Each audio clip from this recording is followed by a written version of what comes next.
आमी जेन्ना खरेपणी आमचें जिवीत सादता तेन्ना आमी सगळे वस्तूंकाचेर जाता आनी आमकां कितें तर जालें रोखडेंच आमकां तें कळटा, बरें आनी वायट.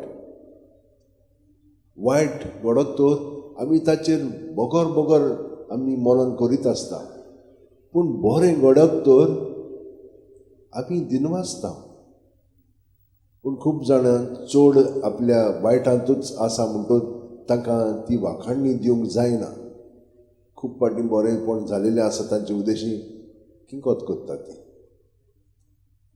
म्हणटच म्हज्या भयणीनो आनी भावनो, आमी पळयता कशे भाशेन सायबीण माय आपलें जिवीत सादताली पळय ती.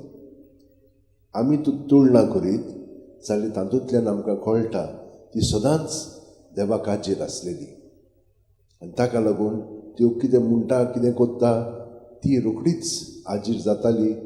आनी त्या प्रमाणे तिची भावना बरी न्ही बरी जाल्यार ती रोखडीच देवाक सांगताली आनी देव दुतां वरवीं तिका शांती हाडटालो. आनी आमी तें पळयलां आदल्या वाचपांनी. आनी आयज ती आपली तुस्त देवाक कोत्ता आनी हें तुस्त तिचें सर्वेस्वराचे पवित्र आत्म्यान तिका सुचयलें आनी सगळें तातूंत तिणें म्हणून काडलें.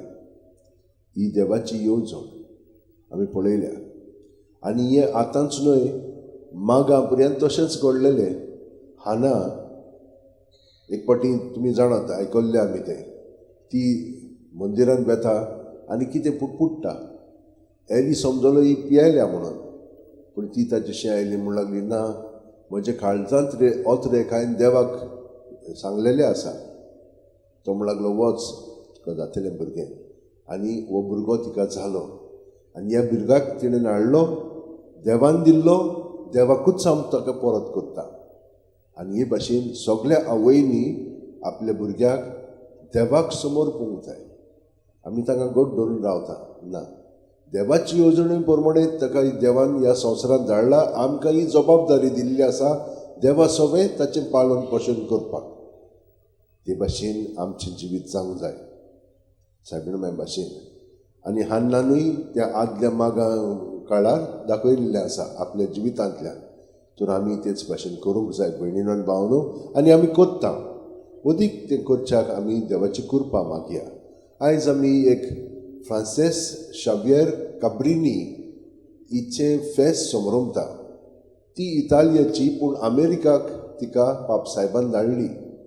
ती समजताली की हांव चायनाक वेतली मिशनार कशी. तिणें एक संस्था स्टार्ट केली, missionaries of the sacred heart म्हणून.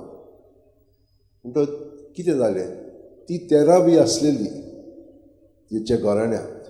तिचो जल्म 1850 ह्या वर्सा जाल्लो. आनी तिची भयण प्रायमरी सेक्शनाची म्हणल्यार ती हेडमिस्ट्रेस आसली, ती रोजा म्हणून. तिणें सगळें तिजोर अभ्यास करून काडलें.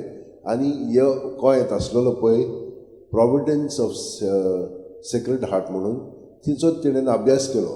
पूण ती इतली हुशार आसलेली की 18 वर्सांची आसतना तिणें बरो अभ्यास करून बरी जाली ती. पूण तिच्या मनांत कितें जालें, ती तिच्या वाड्यांत आसलेलो लोक गरीब तांची सेवा चाकरी करूंक लागली. आनी तें पळोवन तिच्या पादवीकारान तिका आपयली आनी म्हणूंक लागलो, हें मातशें व्हडलें पळय घर आसा अनाथ भुरग्यांचें, तें तूं पळय. तें कोत्ता म्हणसर तिका बिस्पान आपयली आनी तिका सांगलें आनिकूय मातशें काम कर म्हणूंक लागलो.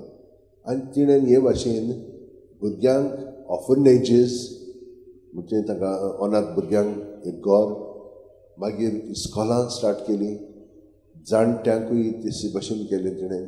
आनी हे भाशेन तिचो वावर आख्ख्या इटालियाक पसरलो. हें पळोवन ती चायना वचोंक सोदताली. तिणें म्हणलें तूं भुरग्यांक गोळा केली आनी ती तिचे बरोबर वावरूंक लागली. तिका मागीर सांगलें अमेरिकाक वच म्हणून. आनी अमेरिकाक तिणें ही कोलंबस म्हणटा पळय ती हॉस्पिटलां स्टार्ट केली, न्यूयॉर्क आनी शिकागो. आनी आख्ख्या अमेरिकाक तिणें अशे भाशेन घरां स्टार्ट केली.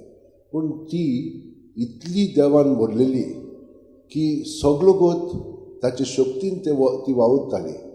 जीन ताका म्हणणे तूं ओडचोण दिताली नाकार कोत्ताली ती म्हणटाली हें बरें कित्याक हातून आमकां देवपण मेळटा अदीक जेन्ना आमकां दुसरी आमचे विरुद्ध वता तेन्ना आमी अदीक देवाचेर पातयेवन रावंक जाय.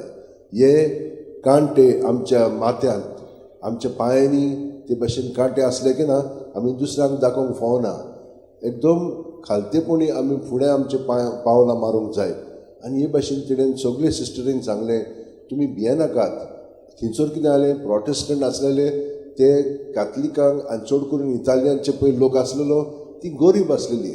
आतां आमचो लोक कसो UK वेता गरीब आसात ती म्हणून वावुरतात. पूण तेच भाशेन तांकांय इस्कॉल नासलेले ती खूब ओडफूट जाताली. तर ह्या सगळ्या इटालियनांक तिणें बरें शिक्षण दिलें आनी सगळीं वयर सरलेलीं आसात तिका लागून. म्हणटच ही 30 पाटी ते युरोपाक सावन अमेरिकाक तिणें प्रवास केलेलो आसा तेन्नाच्या काळार. म्हणून पळयात तुमी. आनी युरोपाक येवन जावं स्पान्याक जावं पुर्तुगालाक वो इटालियाक ती भोंवत आसलेली. आनी तेन्ना तुमी जाणात ते मोटरां ती नासलेली खूब कठीण आसलेलें जिवीत. पूण ती देवाचे शक्तीन सगळें कोत्ताली. भयणीन आनी भावनो आमी कशें कोत्ता आमचो वावर जेजूक एकवटान कोत्ता जाल्यार खरेपणी तो फलदायक जातलो. कितले फावटी आमच्या घराब्यांनी वा आमच्या मोठांनी आमी अशी खुशालकायेन सगळो वावर करिना. कित्याक लागून? कित्याक आमी जेजूच्या एकवटान हो वावर केल्लो जाल्यार आमचे मदें खुशालकाय आसली. काल आमी तें पळयल्लें आसा. ही खुशालकाय जेजूच्या एकवटान रावन आमचें सगळें अदीक वाडोवच्या सदांच मागण्यांत रावया. रातची 5 मिनट सकाळची 5 मिनट हांव बोगोर तुमकां सांगत आसा. पूण थोडीं जाणां म्हजें आयकतात आनी थोडीं जाणां तीं पाळटात. आमी तशें केल्लें तर आमचें जिवीत खूब सुखेस्त आसतलें आनी आमी भरपूर जेजू सगळें वावर कोत्तेल्यान आनी तो फलदायक जातलो. सगळीं जाणां आमच्या हात अशें उठेन दवरया, दोळे बंद करया. प्रत्येक सुस्कारान जेजूच्या एकवटान आमी आसाव तें जाणो जावया. प्रत्येक सुस्कारान तो आमचे कुडींत मनांत आत्म्यांत येता. सगळे आमचे भितर हांस दितले ताचें सगळें आसा. पूण तें सगळें आमी भायर काडून ताचेर दवरया.